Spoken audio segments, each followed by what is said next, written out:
Il est 5 heures, il est temps de vous lever pour cette deuxième journée de pèlerinage.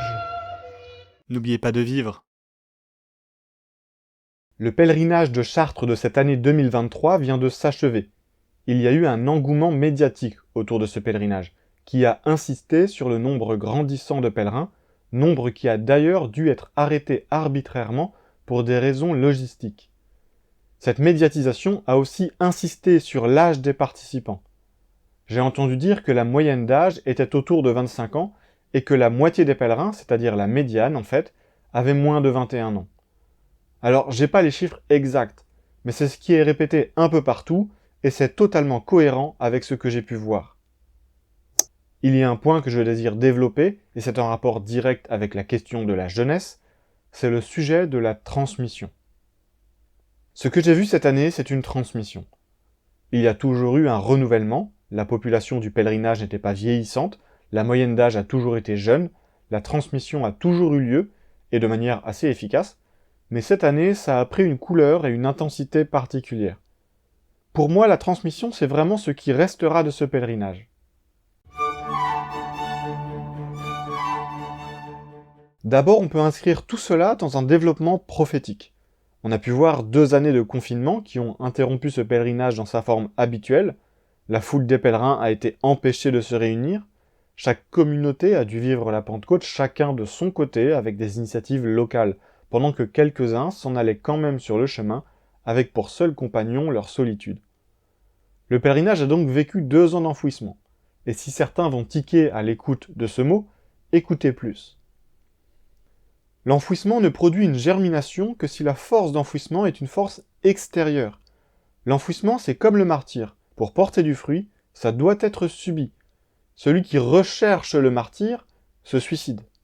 De même, celui pour qui la force d'enfouissement vient de lui-même ne peut pas germer. Tout ce qu'il fait, c'est qu'il s'enterre vivant et qu'il meurt. Mais c'est parce que vous subissez une force d'enfouissement extérieure et que vous avez une force d'émergence intérieure que cela provoque par vous une germination. C'est la force intérieure d'émergence dans un contexte d'enfouissement subi qui provoque la germination.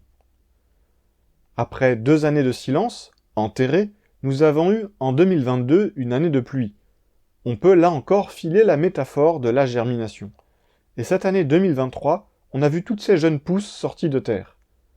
Ce n'est pas qu'une métaphore. J'ai été marqué par la jeunesse des pèlerins. Il y a toujours beaucoup de jeunes, mais cette moyenne et cette médiane, très jeune, étaient vraiment sensibles. L'âge d'une population est un marqueur intéressant et qui peut se déplacer, mais cela ne nous dit pas grand-chose de l'identité de cette population. Ce qui m'a marqué le plus, ce n'est pas que les pèlerins étaient jeunes, c'est qu'ils n'avaient jamais fait ce pèlerinage avant. Ce qui m'a marqué le plus, c'est la proportion de commençants.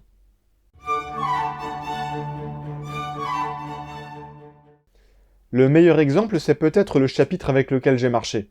Quelqu'un est venu me voir et m'a dit « Thomas, on est tous nouveaux, on a besoin d'un chef de chapitre. » Alors j'ai répondu en toute honnêteté. J'ai les compétences et le savoir-faire, j'ai une grande expérience du pèlerinage, mais connaissant ma condition physique, je sais par avance que je n'arriverai pas à garantir ma présence dans le chapitre tout au long du pèlerinage.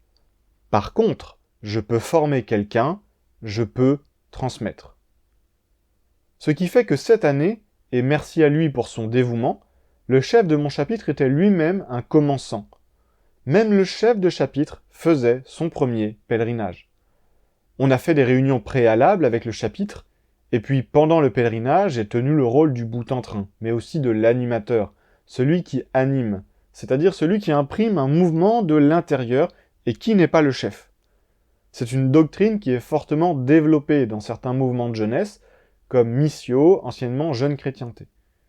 Il y a le chef d'équipe, la tête, et il y a l'animateur, celui qui est le premier à obéir, à montrer l'exemple, qui possède la sagesse et l'expérience, qui est là pour entraîner l'équipe à la suite du chef, et qui est là pour transmettre, y compris pour former le chef. En gros, sur 25-30 personnes qui ont marché dans notre chapitre durant ces 3 jours, il y avait 3 vétérans. Moi qui faisais mon 24e pèlerinage, notre adjoint sécurité qui faisait son 30e, et une autre personne qui avait, je crois, entre 15 et 20 pèlerinages à son actif. Et après ça, ce n'était quasiment que des commençants. Il a vraiment fallu tout apprendre. Même le chant le plus simple qui soit, il a fallu l'apprendre. Un exemple incroyable mais vrai, c'est que même le chant Vent frais, vent du matin, il a fallu l'apprendre. Ça n'a rien de religieux, c'est un canon en 5 vers, c'est une comptine qu'on pourrait apprendre à la maternelle, on pourrait même l'apprendre à l'école de la République si l'école publique était attachée au patrimoine culturel français. C'est un chant qu'on va chanter comme ça pour s'amuser le matin à la sortie du bivouac, pour se réchauffer et s'échauffer la voix, pour se réveiller, et parce que de toute façon, à ce moment-là, si on faisait une méditation, elle entrerait par une oreille et sortirait par l'autre. Alors cette année, on a appris l'air, on a appris les paroles, et l'objectif de l'année prochaine, c'est peut-être d'apprendre à le chanter en canon. Oui, oui, vent frais, vent du matin. Alors je leur ai appris d'autres chants.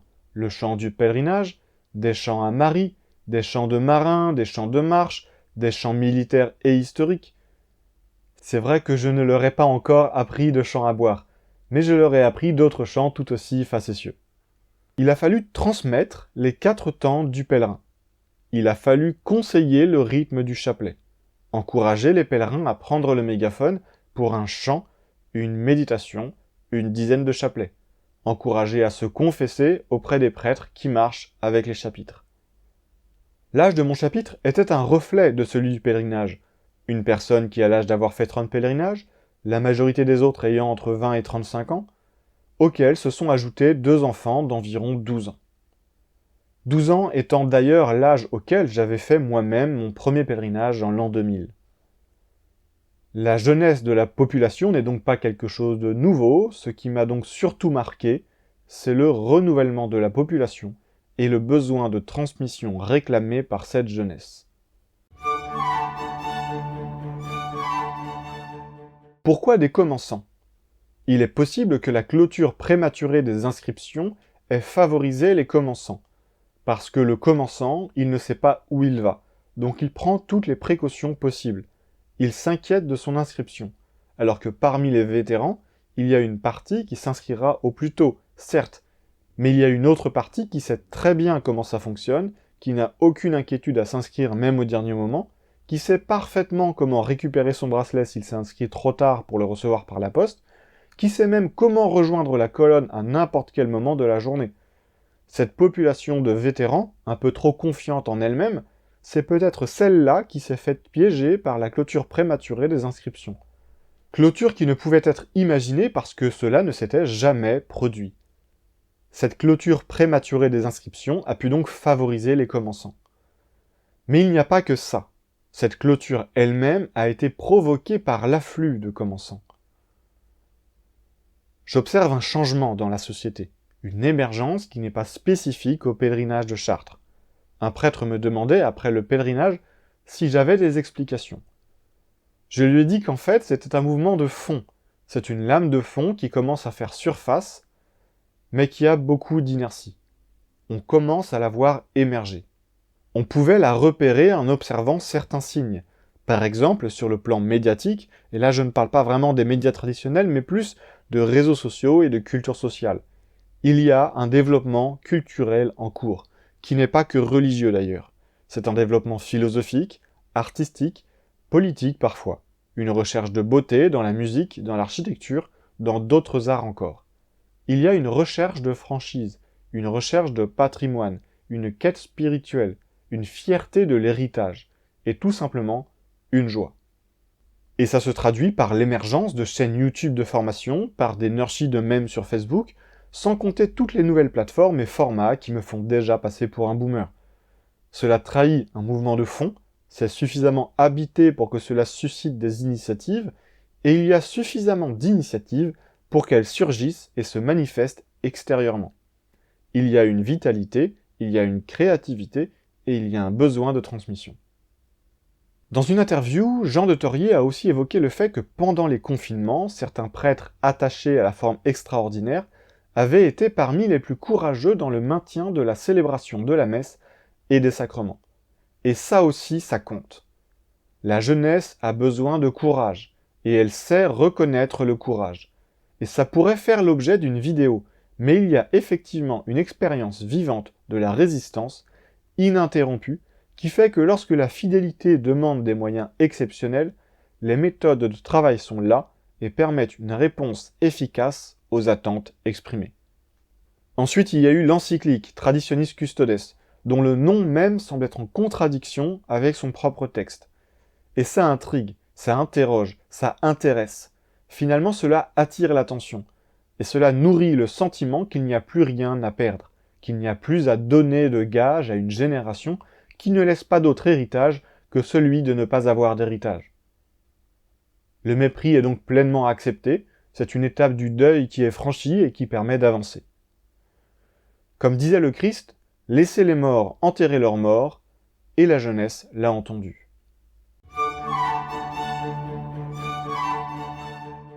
Des gens racontent souvent comment leur vie a été changée par l'expérience de la messe de clôture d'un grand pèlerinage comme le nôtre ou peut-être d'une messe papale à l'occasion d'une journée mondiale de la jeunesse.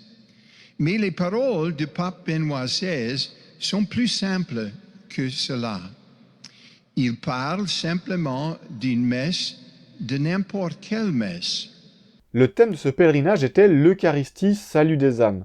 J'avais parlé de ce sujet dans ma vidéo sur Benoît XVI, Pour toi, qui suis-je ? Comment Benoît XVI parlait de l'Eucharistie comme une relation de réciprocité et comment le Christ invitait à répondre de manière réciproque à la question « Et pour toi, qui suis-je » Cette édition 2023 du pèlerinage de Chartres a, je pense, donné à toute cette jeunesse l'opportunité de poser et de répondre à cette question « Pour toi, qui suis-je ? Et pour moi, qui es-tu » Dans son homélie du lundi de Pentecôte, Monseigneur Gullikson a repris les mots de Benoît XVI. Rien ne remplacera jamais une messe pour le salut du monde. Et si rien ne remplace une messe pour le salut du monde, l'expérience d'un pèlerinage dans la vie d'une personne est difficile à remplacer. Le pèlerinage est le lieu où, pendant 3 jours, on a le temps de transmettre. C'est justement à cause de ce rôle de transmission qu'à l'échelle d'une société, un pèlerinage est difficile à remplacer. Monseigneur Gullikson ajoute « Pourriez-vous finir comme Saint Justin mourant en martyr pour la messe dominicale? Il ne s'agit pas de réclamer le martyr. Tenez-vous juste prêt avec Justin si on vous appelle et peu importe les conséquences. » Comme on ne doit pas réclamer le martyr, on ne doit pas réclamer l'enfouissement. Mais il faut être prêt à germer de cet enfouissement subi, et c'est précisément dans cet effort de relèvement que la vie témoigne de la vérité. L'autre point qui a surpris, c'est la bienveillance médiatique vis-à-vis du pèlerinage, cette fois-ci de la part des médias traditionnels. C'est là aussi le reflet ou l'effet d'un changement de société.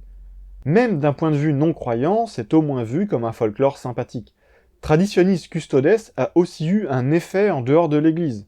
Quand quelques jours à peine après avoir restreint la célébration du rite tridentin, le pape a célébré une messe en rite oriental, ça pouvait rendre perplexes même des non-croyants dès lors qu'ils étaient confrontés à cette information. Pourquoi la spécificité d'un rite serait une richesse et pas la spécificité de l'autre ?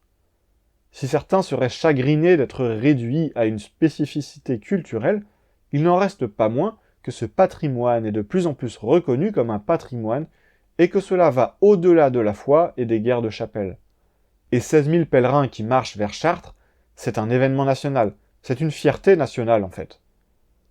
On a vu passer l'époque où les médias décrivaient le pèlerinage comme si les gens étaient là pour souffrir et ressasser la souffrance. C'était très facile à faire parce qu'il suffisait de prendre plusieurs témoignages et de ne garder que celui qui parle du dernier mystère douloureux qui vient d'être médité. Le rosaire, c'est 5 mystères joyeux, 5 mystères douloureux et 5 glorieux. Cela reflète la vie, il y a des joies, des douleurs et des gloires. Pour une souffrance, il y a autant de joie et autant de gloire, tout ça vécu dans la même journée de pèlerinage.